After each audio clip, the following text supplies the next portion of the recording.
사랑하는 성도 여러분, 안녕하십니까? 10월 19일 화요일 성경 바로 읽기 시간입니다. 오늘은 하나님의 자녀가 된다는 것은 무슨 의미인가? 라는 제목으로 함께 말씀을 살펴보도록 하겠습니다. 성경은 우리가 거듭나면 하나님의 자녀가 된다라고 하였습니다. 예수님께서 침례 받으시고 물에서 올라오실 때 하나님께서 내 사랑하는 아들이라고 선언하신 것처럼 이 중생한 신자들도 하나님의 자녀가 되는 것입니다. 이것은 하나님께로부터 다시 태어나는 것이라고 말씀하셨습니다. 요한복음 1장 11절로 13절입니다. 자기 땅에 오매 자기 백성이 영접지 아니하였으나 영접하는 자 곧 그 이름을 믿는 자들에게는 하나님의 자녀가 되는 권세를 주셨으니 이는 혈통으로나 육정으로나 사람의 뜻으로 나지 아니하고 오직 하나님께로서 난 자들이니라. 예수님을 영접하는 것은 그분의 이름을 믿는 것이고 그분을 믿을 때에 하나님의 자녀가 되는 권세를 얻게 되는 것입니다. 이것이 하나님께로부터 다시 태어나는 것입니다. 곧 하나님의 씨로 다시 태어나는 것을 말하고 있습니다. 그래서 하나님의 자녀가 되는 권세를 얻는 것입니다. 요한일서 3장 9절에 하나님께로서 난 자마다 죄를 짓지 아니하나니 이는 하나님의 씨가 그의 속에 거함이요 저도 범죄치 못하는 것은 하나님께로서 났음이라. 하나님께로부터 태어나는 것은 하나님의 씨로 나는 것임을 말씀하고 있습니다. 그것은 아담의 씨로 난 사람이 옛사람을 벗어버리고 하나님의 씨로 다시 새롭게 태어나는 것을 말하고 있습니다. 이렇게 된 사람은 하나님을 아버지라고 부르게 되는 것이지요. 하나님께서는 예수님을 믿음으로 하나님의 자녀된 사람들이 하나님을 아버지라고 부르는 것을 전혀 부끄러워하지 않으시고 기뻐하신다라고 히브리서 11장 16절은 말씀하고 있습니다. 왜냐하면 그들은 하나님의 씨로 다시 태어난 자들이기 때문입니다. 하나님께서 아담을 창조하실 때 그를 당신의 아들의 신분으로 창조하셨습니다. 창세기 2장 4절에서 여호와 하나님이 천지를 창조하실 때에 천지에 창조된 대략이 이러하니라. 이 말씀 가운데 대략이라는 단어가 있는데 이 대략이라는 원어는 톨레도트입니다. 이 단어는 성경에서 여러 가지 뜻으로 번역이 되었습니다. 일, 역사, 또 족보, 대략, 계보, 사적, 후의 약전 등으로 다양하게 번역하고 있습니다. 그러므로 창조주 여호와 하나님과 피조물인 아담은 족보 관계, 즉 혈연 관계가 된다는 것입니다. 그처럼 중생으로 새로운 피조물이 된 사람들은 하나님의 씨로 하나님께로부터 태어나기 때문에 자녀이고 아들인 것입니다. 아담이 범죄하지 않았다면 그의 후손들은, 우리들은 다 하나님의 아들들이 되는데 아담이 하나님의 아들의 신분을 잃어버렸고 뱀의 자녀가 되어버렸기 때문에 그의 모든 후손들도 요한복음 8장 44절의 말씀처럼 너희 아비 마귀에게서 난 자들이 되었다는 것입니다. 이렇게 된 아담의 후손들을 여자의 후손이 뱀의 머리를 상하게 하는 일을 통하여 다시 하나님의 아들로 회복되는 것은 예수님의 이름을 라는 것입니다. 성경은 아담과 하나님의 아들이 되는 길은 오직 예수 그리스도 안에서만 가능하다고 하였습니다.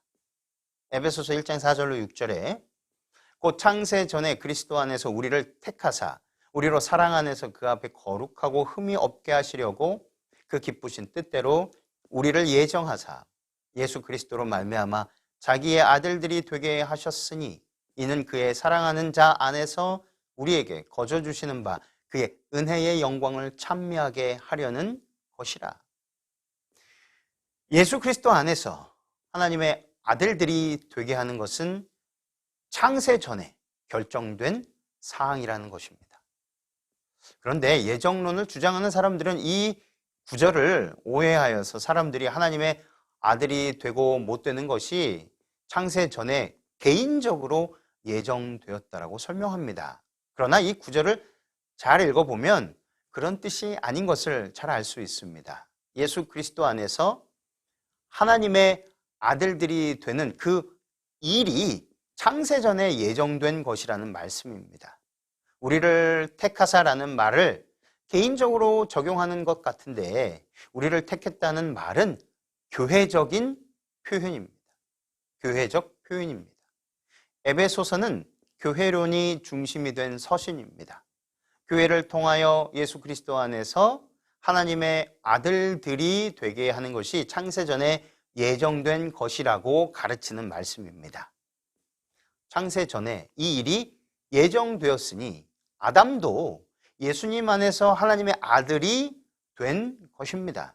그런 그가 예수님을 떠나버린 것입니다. 결과로 마귀의 자식이 되었지만 말씀 하나님께서 사람이 되어 예수라는 이름으로 구원 사업을 이루셨을 때 아담과 그의 모든 후손들이 예수님 안에서 하나님의 아들의 신분을 회복하게 된 것입니다. 그리하여 하나님의 가족이 되는 것입니다. 에베소서 2장 16절 19절에 또 십자가로 이 둘을 한 몸으로 하나님과 화목하게 하려 하심이라.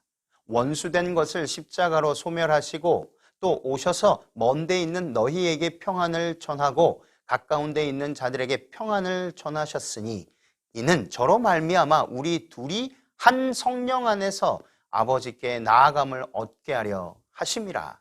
그러므로 이제부터 너희가 외인도 아니요 손도 아니요 오직 성도들과 동일한 시민이요 하나님의 권속이라.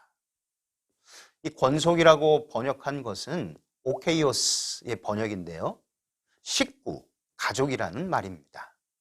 예수님의 십자가로 원수되었던 아담 그리고 그 아담의 후손들을 속량하시고 예수님의 생명을 주셔서 믿음으로 의롭다함을 얻게 하시고 하나님과 화평을 누리게 한다라고 로마서 5장 1절에 하신 그 말씀을 에베소서에서 좀 더 구체적으로 표현한 것입니다. 하나님의 씨로 다시 태어나서 하나님의 생명을 받았기 때문에 하나님을 아버지로 모시게 되었고 하나님의 식구가 된 것입니다. 자녀가 되는 권세를 얻은 것입니다. 우주의 창조주 여호와 하나님을 아버지로 모시게 된 것이 보통 특권이 아니라는 것입니다. 이 아들들은 아버지의 영광을 더럽히는 일을 결코 하지 않아야 합니다. 예수께서 하나님의 아들의 신분으로 사람이 되어 세상에 오셔서 생활하신 모든 순간들이 다 하나님 아버지의 영광을 드러내는 삶이었습니다. 그래서 아버지 하나님께서는 아들을 영화롭게 하셨다라고 요한복음 17장 4절로 5절은 말씀하고 있는 것입니다. 성경은 하나님의 아들들이 된 성도들에게 무엇을 하든지 하나님의 영광을 위하여 하라고 강권하였습니다. 고린도전서 10장 31절에 그런즉 너희가 먹든지 마시든지 무엇을 하든지 다 하나님의 영광을 위하여 하라. 성경에는 자녀라는 말과 아들이라는 말이 따로 나타납니다. 요한은 하나님의 자녀라는 말을 주로 사용하였고 바울은 아들이라는 말을 사용하였습니다. 이 두 단어에는 어떤 차이가 있겠습니까? 일반적으로 큰 차이가 없습니다. 자녀라고 하면 아들, 딸 모두를 포함하는 말이고 아들이라고 하면 주로 남자아들을 뜻하는 말로 사용합니다. 그런데 성경에 사용한 이 자녀라는 말과 아들이라는 말의 헬라어를 살피면 아주 미묘한 차이가 있습니다. 자녀라고 번역한 말은 테크논입니다. 아들이라고 번역한 말은 휘오스입니다. 이 테크논은 혈연이 강조된 표현이고 휘오스는 권리가 강조된 표현입니다. 이 테크논은 우선적으로 친부모의 아들, 딸일 때를 뜻합니다. 예를 들면 어떤 집의 아들이 형님 집에 양자로 들어갔을 때 그 아들은 양아버지에게는 휘오스가 되지만 테크논이 아니라는 것입니다. 그러나 친아버지에게는 테크논이지만 휘오스는 아니라는 것입니다. 즉 상속권이 없는 그저 혈연의 아들일 뿐이라는 것입니다. 성경은 거듭나는 것을 하나님의 씨, 하나님의 생명으로 태어나는 것이라고 말합니다. 그러므로 거듭난 모든 사람은 하나님께로부터 태어나는 사람들이고, 그래서 하나님의 테크논이 되는 것입니다. 혈연 관계가 되는 것입니다. 하나님이 아담을 혈연 관계로 창조하신 것처럼 거듭나는 것도 하나님과 혈연 관계에 들어가는 것입니다. 예수님의 십자가의 피로 구원받아 거듭난 사람들을 하나님이 자기 피로 사신 교회에 사도행전 20장 28절에 이렇게 말씀하신 것입니다. 구원받은 사람들이 하나님과 혈연 관계가 되었다는 것을 잘 표현한 말씀이고, 예수님께서 십자가에서 흘린 그 피는 바로 하나님의 피라고 하여 예수님이 하나님이시라는 것을 확실히 나타낸 말씀입니다. 사도 바울은 로마서에서 상속을 받을 수 있는 자녀인 후사 또는 상속자를 양자라고 표현하였습니다. 바울은 아들이라는 말과 양자라는 말과 자녀라는 말을 결합하고 있는데, 양자라는 표현은 상속받을 수 있는 권리에 대한 표현으로 사용하였습니다. 로마서 8장 14절로 17절입니다. 무릇 하나님의 영으로 인도함을 받는 그들은 곧 하나님의 아들이라 휘오스라. 너희는 다시 무서워하는 종의 영을 받지 아니하였고 양자의 휘오데시아, 양자의 영을 받았으므로 아바 아버지라 부르짖느니라. 성령이 친히 우리 영으로 더불어 우리가 하나님의 자녀 테크논인 것을 증거하시나니, 자녀이면 또한 후사 곧 하나님의 후사요 그리스도와 함께한 후사니 우리가 그와 함께 영광을 받기 위하여 고난도 함께 받아야 될 것이니라. 예수님을 믿고 거듭나면 하나님의 자녀가 되고 법적으로 아들이 되며 상속자가 됩니다. 상속자가 된 거듭난 성도들도 예외 없이 다 죽습니다. 죽으면 상속을 받을 수가 없습니다. 상속받는 아들이 되려면 생존에 있어야 하는 것입니다. 그러므로 성경은 죽은 자 가운데서 부활하여 하나님의 아들로 확정되며 영원한 나라를 상속받는다라고 하시는 것입니다. 첫째 부활에 참여한 성도들을 양자라고 표현하였습니다. 양자라는 말은 영원한 나라를 상속받는 권리를 가진 아들이라는 뜻으로 상용한 것을 알 수 있습니다. 로마서 8장 23절 이뿐 아니라 또한 우리 곧 성령의 처음 익은 열매를 받은 우리까지도 속으로 탄식하여 양자될 것 곧 우리 몸의 구속을 기다리느니라. 이 말씀에서 양자되는 것이 우리 몸이 구속받는 것이라고 설명합니다. 우리가 예수님 재림하실 때, 예수님께서 이 땅에 다시 오실 때 부활하여서 그분의 영광스러운 몸의 형체와 같이 변해야 영생할 수 있게 되며 산자와 하나님이신 삼위일체 여호와 하나님과 함께 영원한 나라에서 영생할 수 있는 것입니다.